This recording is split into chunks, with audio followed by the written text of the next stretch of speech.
How do you follow in the footsteps of a legend, only to inherit a world on fire?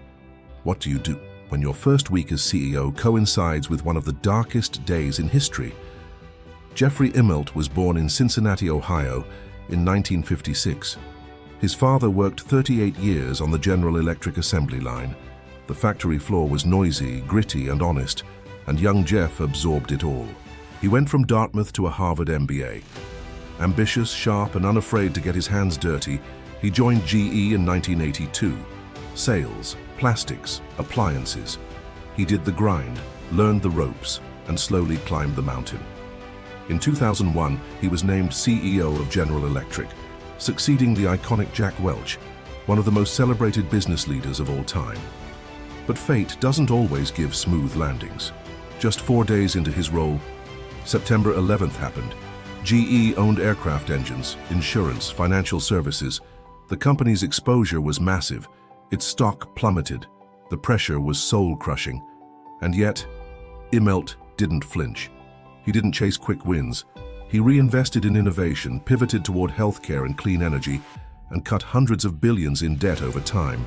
He rebuilt trust, not with speeches, but with relentless action, city by city, unit by unit. During the 2008 financial crisis, while Wall Street burned, GE's financial arm, GE Capital, teetered. Immelt went to Washington, secured emergency funding, kept the company alive. He sold off volatile businesses, focused on industrial tech, invested in data, digitization, and sustainability. Long before it was cool. Was it perfect? No. He made mistakes, faced criticism. But for 16 years, Jeffrey Immelt kept a 100-year-old company breathing in an era that crushed giants. By the time he stepped down in 2017, he had weathered 9/11, 2 recessions, and a global economic transformation. He didn't become a rock star CEO. He became something rarer, a leader who stood in the storm and stayed standing. So if you ever feel unprepared for the fire you've been handed, if you're walking into someone else's shadow, remember Jeffrey Immelt, the man who didn't chase applause. He chased resilience.